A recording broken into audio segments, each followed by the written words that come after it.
Hai semua dan selamat datang. Pernah tak kita terfikir, kenapa ya ada kerja-kerja tertentu yang cuma boleh dibuat ikut musim? Hari ni kita akan bongkar sama-sama macam mana cuaca dan iklim kat Malaysia ni bukan setakat jadi topik sembang-sembang je tau. Tapi sebenarnya ia yang membentuk cara kita hidup dan cari rezeki. Okey, dah sedia? Jom kita mulakan. Mula-mula sekali kita imbas kembali sikit apa sebenarnya iklim dekat negara kita ni. Macam yang kita semua tahu, Malaysia ni memang istimewa sebab kita ada iklim khatulistiwa. Maksudnya apa? Maksudnya kita dapat cuaca yang panas dan lembap sepanjang tahun. Hujan pun selalu turun, suhu pun lebih kurang sama je. Memang best lah sebab macam-macam aktiviti boleh buat kan?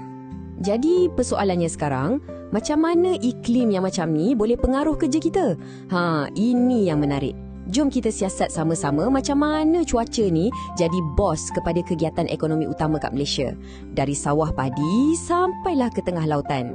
Okey, perhentian pertama dalam kembara kita hari ni, kita akan tengok macam mana iklim yang hebat ni tolong kita dapatkan hasil dari darat, iaitu melalui pertanian dan juga pembalakan. Boleh kata cuaca panas dan hujan yang banyak ni dah macam satu resepi ajaib untuk tanaman tropika. Sebab itulah macam-macam boleh hidup subur kat sini. Cuba tengok, ada padi, kelapa sawit, teh, sayur-sayuran, lada hitam, buah-buahan tropika jangan cakap lah, semuanya menjadi. Nah, kalau kita tengok peta ni, lagi jelas. Nampak tak? Kawasan jelapan padi kita mestilah dekat dataran Kedah Perlis. Kalau kelapa sawit pula, memang terkenal di Johor, Sabah dan Sarawak. Tapi, kan ada tanaman yang suka sejuk sikit. Macam teh dan sayur-sayuran tu. Kita pergilah ke Cameron Highlands atau Kundansang. Sejuk dan nyaman. Proses dia sebenarnya senang je nak faham. Iklim kita panas dan lembap kan? Ini buatkan tanah kita jadi subur. Bila tanah dah subur, kita tanam apa pun, insya-Allah tumbuh dengan sihat. Dan bila tanaman sihat, tentulah hasilnya pun banyak. Nampak tak kaitan dia? Semuanya bermula dengan iklim. Selain pertanian, iklim kita ni juga bertanggungjawab untuk membina satu lagi khazanah negara, iaitu hutan hujan tropika. Hutan tebal yang sangat luas ni wujud terutamanya di kawasan pedalaman Semenanjung dan juga di Sabah serta Sarawak. Dan hutan kita ni bukan hutan biasa-biasa tau. Ia kaya dengan kayu-kayu keras yang sangat berharga. Pernah dengar tak nama cengal, meranti, keruing? Semua ni datang dari hutan kita. Disebabkan kekayaan hasil hutan ni lah wujudnya industri pembalap kan yang jadi sumber pendapatan penting negara. Tapi ada tapinya.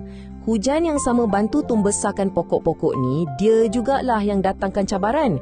Bila musim tengkujuh, hujan lebat sangat, jalan balak jadi licin, bahaya dan yang paling kita takut, risiko tanah runtuh. Jadi waktu macam ni, aktiviti pembalakan memang jadi lebih susah dan berisiko tinggi. Baiklah, kita dah tinggalkan hutan. Sekarang, jom kita ke pantai. Kita nak tengok pula macam mana rezeki dari laut dan udara yang nyaman ni dipengaruhi oleh iklim. Maksud saya, perikanan dan pelancongan. Yang ini memang sangat menarik. Angin monsun ni, dia macam bawa dua cerita berbeza untuk nelayan kita. Dekat pantai timur, bila datang je monsun timur laut, ombak jadi besar, laut bergelora, memang bahaya. Nelayan terpaksa bercuti. Tapi, dekat pantai barat pula, ceritanya lain. Laut lebih tenang sebab dilindungi. Jadi, mereka boleh turun ke laut hampir sepanjang tahun. Beza kan? Jadi, bila nelayan di pantai timur tak boleh ke laut tu, adakah mereka duduk goyang kaki je? Taklah. Inilah masanya untuk mereka buat kerja-kerja kat darat. Betulkan pukat yang koyak, baiki enjin bot, pendek kata, persediaan untuk musim menangkap ikan yang akan datang. Dan jangan lupa, cuaca panas terik kita tu pun ada fungsinya tau. Inilah waktu terbaik untuk buat ikan kering atau keropok. Panas matahari tu bantu proses pengeringan. Nampak tak? Ini pun jadi satu lagi sumber pendapatan untuk mereka. Bijak kan? Okey, selain untuk kerja, iklim kita yang best ni juga jadi sebab kenapa ramai sangat orang dari luar negara suka datang ke Malaysia. Ya, untuk melancong. Sebab iklim kita ni lah, kita ada macam-macam jenis tempat percutian. Kalau nak rasa sejuk, boleh naik ke tanah tinggi macam Cameron Highlands atau Kundansang. Kalau nak berjemur dan main air, kita ada pantai dan pulau yang cantik-cantik. Macam Langkawi, Redang, Sipadan. Memang pakej lengkap. Jadi, dari apa yang kita dah bincangkan tadi, jelaslah kan, iklim kita ni ada pro dan kontranya. Ada kebaikan, tapi ada juga cabarannya. Cuba kita tengok jadual ni. Nampak kan perbandingannya?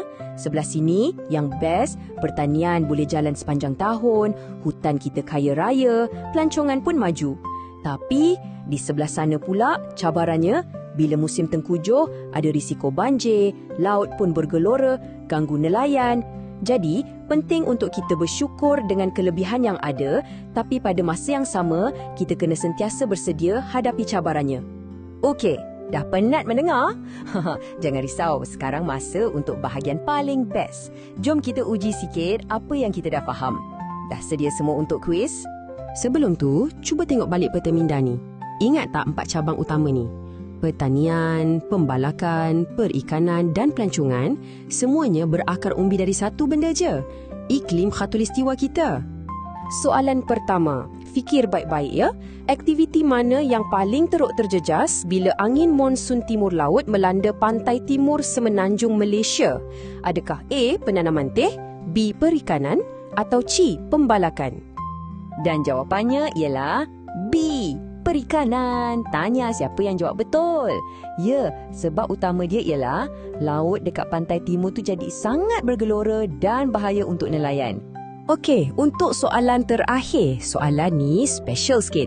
Cuba anda semua perhatikan kawasan sekeliling tempat tinggal masing-masing. Fikirkan apa kegiatan ekonomi utama kat situ. Dan macam mana cuaca dan iklim kat tempat anda tu mempengaruhi kerja-kerja tu. Cuba bincang dengan kawan-kawan dan guru ya.